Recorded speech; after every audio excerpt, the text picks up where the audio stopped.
Baiklah, saya akan melanjutkan penjelasan sebelumnya yang dimana sebelumnya sudah dijelaskan masalah dan model untuk penugasan pada artikel ini. Dan di sini saya akan menjelaskan contoh dari penerapan uh, penugasan tersebut dengan metode weighted sum dan metode egg constraints. Dapat dilihat soal 1, kita misalkan diberikan data besarnya biaya, waktu, dan kualitas dari 5 buah kontraktor ABCDE terhadap 5 buah pekerja P1, P2, P3, P4, P5. Masalah ini akan kita tentukan pemasangan kontraktor terhadap pekerjaan yang dapat meminimumkan nominal biaya, waktu, dan kualitas. Dapat dilihat tabel di sampingnya ini merupakan tabel data biaya, waktu, dan kualitas. Dengan keterangan CIJ ini merupakan nominal biayanya, TIJ merupakan nominal waktunya, KIJ dan merupakan nominal kualitasnya. Dan tabel ini merupakan tabel yang sudah dinormalisasikan, baik waktu, biaya, dan kualitasnya, sehingga dapat dibentuk menjadi satu tujuan yang diselesaikan dengan algoritma Hungarian. Karena di sini tadi kita ingin meminimalkan 3 buah fungsi tujuan, yaitu fungsi ZC, ZT, dan ZQ terhadap kendalanya ini dengan metode weighted sum dengan algoritma Hungarian. Kita sudah tahu bahwa metode weighted sum cara kerjanya adalah mengubah fungsi multi-objektif menjadi satu fungsi tujuan dengan memberikan bobot pada masing-masing fungsi objektifnya. Di sini merupakan model untuk kita menjadikan dia satu fungsi tujuan dari 3 fungsi tujuan tadi. Yaitu dengan cara di mana CIJ tadi, TIJ dan KIJ adalah data biaya, waktu, dan kualitas yang dihasilkan setelah dinormalisasikan. Dan kita asumsikan bobotnya atau tingkat kepentingan dari setiap fungsi tujuannya itu sama, yaitu sepertiga. Yang selanjutnya dapat dilihat pada model di samping ini bahwa bobot harus sama dengan 1 atau lebih dari 0. Dan XIJ-nya dari 0 sampai 1. Dan di sini kita dapat lihat XIJ-nya itu sama dengan 1. Sedangkan Z yang kita ingin gunakan untuk menyelesaikannya yaitu seperti model ini.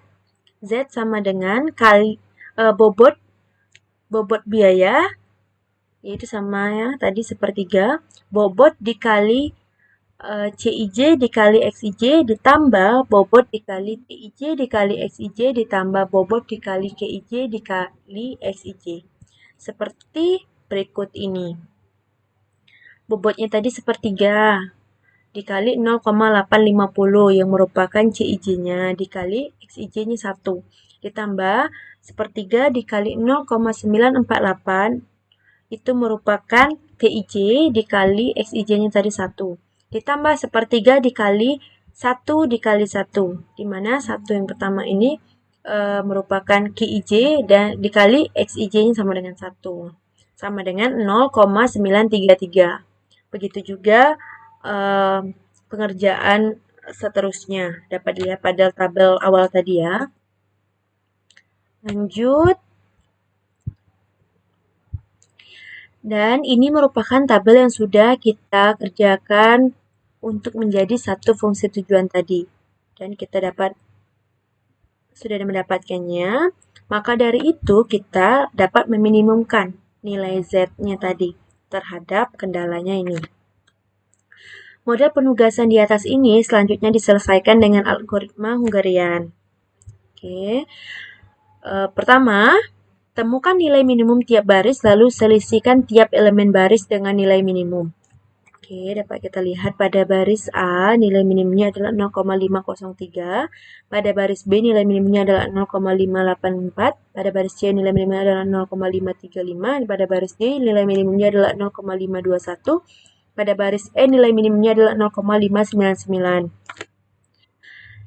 Lanjut, sudah kita menemukan nilai minimum, kita selisihkan tiap elemen baris dengan nilai minimum. Artinya, yang tidak artinya A1 baris A kolom 1 kita kurangkan dengan baris A kolom 5. Pada baris A kolom 2 kita kurangkan dengan baris A kolom 5. pada baris A kolom 3 kita kurangkan pada baris A kolom 5. Begitu juga untuk baris-baris di bawahnya. Kita harus selisihkan setiap barisnya dengan nilai minimum tadi. Ini merupakan tabel revisi yang sudah kita hasilkan. Dan cara kedua, temukan nilai minimum tiap kolom. Kali ini tiap kolom ya, lalu selisihkan tiap kolomnya dengan nilai minimum.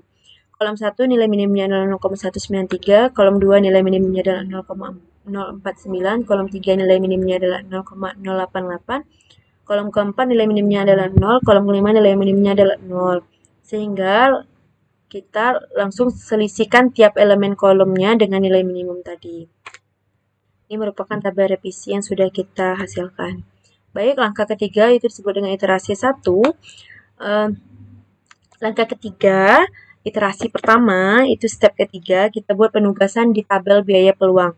Dengan identifikasi baris tepat 1, 0 yang tidak ditandai, buat tugas untuk 0 tunggal ini dengan membuat persegi. 0-nya kita buat persegi, di sekelilingnya coret semua 0 lainnya yang kolomnya sama. Yang kedua, identifikasi kolom dengan tepat 1, 0 yang tidak ditandai. Buat tugas untuk 0 tunggal ini dengan membuat persegi seperti ini di sekitarnya dan coret semua 0 lainnya pada baris yang sama.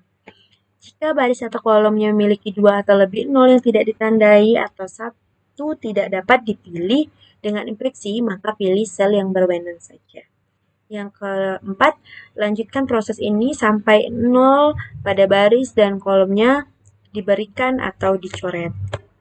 Ini step 3-nya buat penugasan tabel biaya peluangnya. Yang pertama, sel baris A5-nya ditetapkan, jadi sel kolom B5, D5, E5-nya dicoret. Pada kedua, sel kolom C1-nya ditetapkan, jadi sel baris C4-nya dicoret. Pada yang ketiga, sel kolom E2-nya ditetapkan, jadi sel baris E3-nya dicoret. Ini dapat kita lihat, 0 yang ditetapkan ada 3 ya. Yang pertama, baris A kolom 5, baris C kolom 1, baris E kolom 2. Oke. Tahap keempat, jumlah tugasnya sama dengan 3, jumlah barisnya sama dengan 5, maka dia tidak sama sehingga solusi tidak optimal. Kita sudah menetapkan 3, 0 tadi, sedangkan kita jumlah barisnya ada 5, maka dari itu kita sudah tahu kalau itu belum atau tidak sama, sehingga solusinya belum optimal. Maka kita lanjut ke step 5. Step 5 yaitu gambar satu set garis horizontal dan vertikal untuk menutupi semua 0. Yang pertama, tandai centang untuk semua baris di mana tidak ada 0 yang ditetapkan. Yang kedua, periksa centang baris yang ditandai. Jika ada 0 sel yang muncul di baris itu, maka tandai centang kolom itu. Yang ketiga, periksa centang kolom yang ditandai. Jika ada 0 yang ditetapkan ada di kolom itu, maka tandai centang tandai baris itu. Yang keempat, ulangi proses ini sampai tidak ada lagi baris atau kolom yang dapat ditandai. Yang kelima, gambarlah garis lurus untuk setiap baris yang tidak ditandai dan kolom yang ditandai. Jika jumlah garis sama dengan jumlah baris, maka solusi saat ini adalah sudah optimum. Jika tidak, maka lanjut ke step 6. Ini step 5-nya, yaitu tutupi 0 dengan jumlah garis minimum. Yang pertama, kita tandai baris B karena tidak memiliki tugas. Kita tandai baris D karena tidak memiliki tugas juga. Kita tandai kolom 5 karena baris B memiliki 0 di kolom ini. Dan tandai baris A karena kolom 5 memiliki tugas di baris A ini. Dan yang kelima, karena tidak ada lagi baris atau kolom yang dapat ditandai, maka gambarlah garis lurus melalui baris yang tidak ditandai CE dan kolom bertanda 5. Ini dapat kita lihat ya tadi ya. Ini untuk tahap 4 tadi, centang. Ini tahap 1 karena tidak memiliki tugas untuk baris A dan baris B dan baris D. Baris B dan baris D tidak memiliki tugas. Kalau baris A ini ada tugasnya pada kolom 5. Oke. Karena dia masih belum optimal, dalam kata jumlah garis tidak sama dengan jumlah baris, maka dia disebut belum optimal. Maka lanjut ke step 6. Step 6 ini adalah kita kembangkan tabel biaya peluang baru yang sudah direvisi. Kita pilih elemen minimumnya, katakanlah K jika sel yang tidak tercangkup oleh garis apapun. Itu kita kurangin K dari setiap elemen yang tidak terjangkau oleh garis, dan kita tambahkan K ke setiap elemen perpotongan 2 garis. Di sini baris A, B, dan D hingga kolom keempat ini merupakan sel yang tidak tercangkup oleh garis. Dalam arti selnya itu tidak ada garisnya di situ. Dari situ kita cari nilai paling terkecil, yaitu 0,009. Maka kita katakan K-nya adalah 0,009. Sudah dapat K-nya, kita kurangin K tadi dari setiap elemen dalam sel yang tidak tercangkup oleh garis. Yang tadi sel baris A, B, D hingga kolom keempat, sel yang tidak tercangkup oleh garisnya ini tadi kita kurangi dengan 0,009. Sedangkan kita tambahkan K ke setiap elemen di sel perpotongan 2 garis. Sel perpotongan 2 garis itu pada baris C kolom 5 dan pada baris E kolom 5 itu merupakan perpotongan, sehingga kita tambahkan dia dengan 0,009. Dan berikut merupakan tabel revisi yang sudah kita kurangi dan kita tambahin dengan nilai K tadi ya. Dan lanjut ke tahap ke-7, yaitu iterasi kedua. Kita ulangi lagi step ketiga hingga step ke-6. Oke, step ketiga buat penugasan tabel peluang berikut. 1. Sel baris B5-nya kita tetapkan, sehingga sel kolom A5, D5-nya kita coret. Yang kedua, sel baris A3-nya ditetapkan, sehingga sel kolom E3-nya kita coret. Yang ketiga, sel baris E2-nya ditetapkan. Yang keempat, sel kolom C1-nya ditetapkan, jadi sel baris C4-nya kita coret. Di sini sudah kita dapat 0 yang ditetapkan juga ada 4. Sedangkan jumlah baris yang kita inginkan, jumlah baris kita ada 5, maka dia belum sama. Sehingga solusi ini belum optimal. Maka kita lanjut ke step ke-5. Step ke-5, kita tutupi 0 dengan jumlah garis minimum.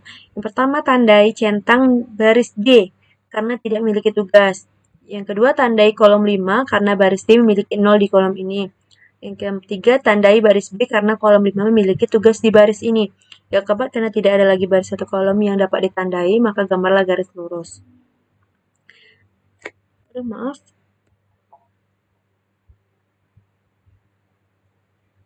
Ya, nih. Ini dapat kita lihat ya.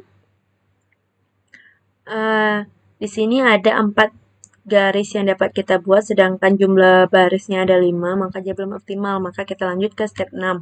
Step 6-nya, kita cari sel yang tidak tercangkup oleh garis, sel elemen terkecil dari sel yang tidak tercangkup oleh garis. Kita cari, yaitu kita dapat 0,002, sehingga kita katakan K-nya adalah 0,002. Selanjutnya kita kurangin K tadi dari setiap elemen yang dalam sel yang tidak tercangkup oleh garis. Oke, dan tambahkan K ke setiap elemen di sel yang berpotongan 2 garis. Oke, ini merupakan tabel revisi yang sudah kita lakukan pengurangan dan penambahannya. Oke, lanjut.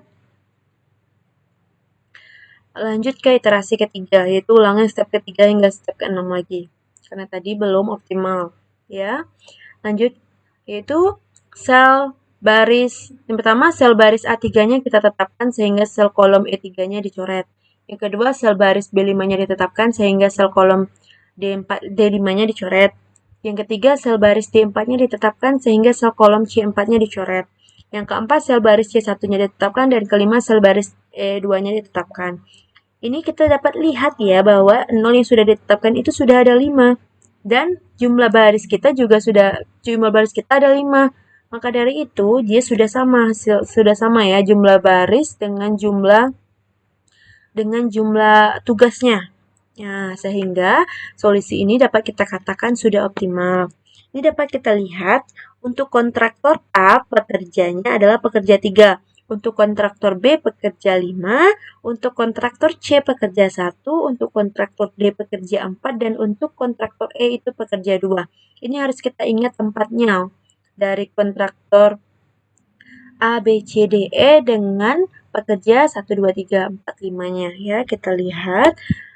Oke, kita kembali ke tabel awal tadi, kita ambil ini, kita dapat lihat pada hasil optimal tadi bahwa kontraktor A itu pekerjanya 3. Untuk kontraktor B pekerja 5, untuk kontraktor C pekerja 1, untuk kontraktor D pekerja 4, dan untuk kontraktor E pekerja 2. Di sini ada kotak merah, kotak hijau, dan kotak biru. Di kotak merah ini merupakan biayanya. Untuk kotak fungsi biayanya. Untuk kotak hijau itu fungsi waktunya, untuk kotak biru itu fungsi kualitasnya. Maka dari itu, untuk kita mencari fungsi biayanya tadi, kita jumlahkan baris A, kontraktor A pekerja 3 ditambah baris B, kontraktor pekerja 5, baris kontraktor C pekerja 1, kontraktor D pekerja 4, kita tambah kontraktor E pekerja 2. Sudah, kita tambah nominal biayanya tadi dengan kita mendapat hasil 2,964. Begitu juga untuk fungsi tujuan waktu dan fungsi tujuan kualitas. Ini kita tambahin. Nah, dengan dapat hasil fungsi tujuan waktu 4,315, untuk fungsi tujuan kualitas 1,999.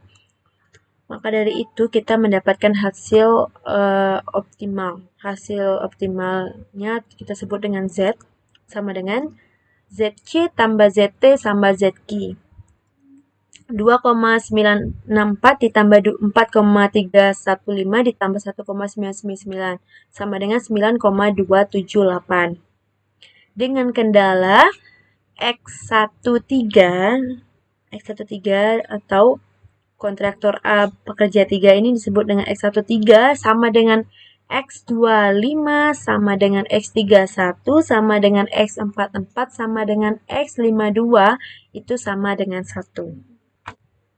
Oke, dapat kita simpulkan bahwa kontraktor A mengerjakan pekerjaan 3 dengan biaya 0,618 dengan waktu 0,850 dan dengan kualitas 0,333.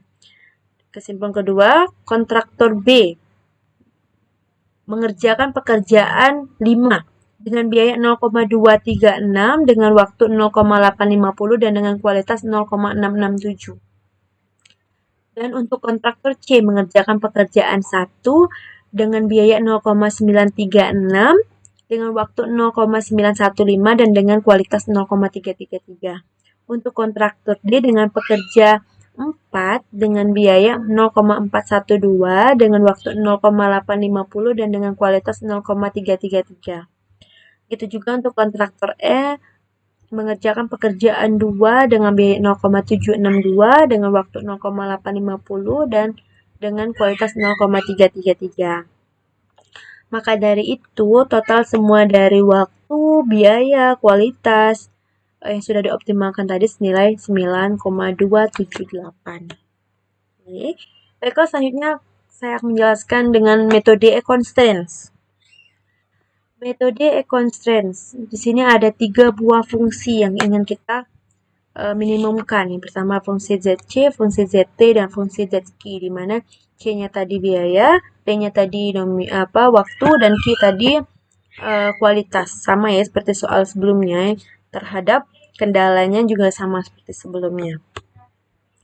Kita tahu bahwa metode E-constraints cara kerjanya adalah dengan mengharuskan kita memilih satu fungsi tujuan dari semua fungsi tujuan yang lain. Sedangkan fungsi tujuan yang lain kan kita jadikan pembatas. Misalnya kita ingin meminimumkan ZC, satunya ZC ya, maka ZT dan ZQ-nya kita jadikan pembatas. Misalnya kita ingin meminimumkan ZT-nya dulu, maka ZC dan ZQ-nya kita jadi pembatas. Misalnya kita ingin meminimumkan ZQ, maka ZC dan ZT-nya jadi pembatas. Tahap untuk mengerjakannya yang pertama yaitu menormalkan semua data sama seperti pada bagian sebelumnya. Yang kedua, kita menyelesaikan masalah penugasan multi-objektif sebagai masalah penugasan dengan satu fungsi untuk setiap tujuan. Misalkan epsilon sama dengan epsilon C, epsilon T, dan epsilon Q. Di mana epsilon C, epsilon T, epsilon Q itu adalah solusi optimal dari masing-masing fungsi tujuan masalah penugasan multi-objektif dari data yang sudah dinormalkan tadi.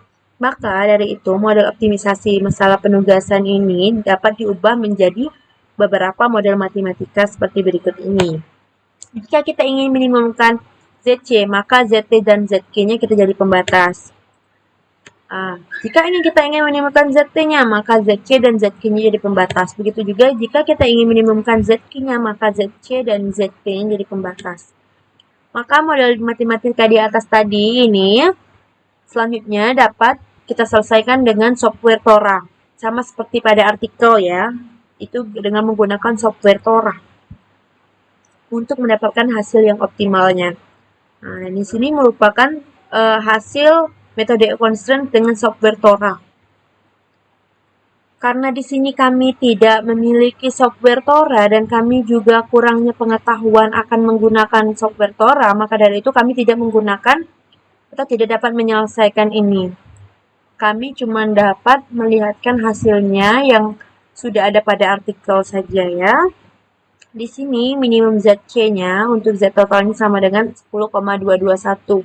Untuk minimum ZT-nya, Z-nya sama dengan 10,063 dan minimum ZK-nya sama dengan Z totalnya sama dengan 10,015. Di sini dapat kita lihat untuk Z totalnya untuk yang menggunakan metode weighted sum itu 9, sekian ya. Di sini dengan metode constraints dapatnya 10, sekian. Dapat kita lihat bahwa nilai yang minimum itu dari metode constraints, maka kita dapat simpulkan metode constraints itu lebih baik daripada, bukan lebih baik ya, maksudnya itu lebih minimum daripada metode constraints. Baiklah, selanjutnya akan dijelaskan oleh Rizky Orenisa. Terima kasih.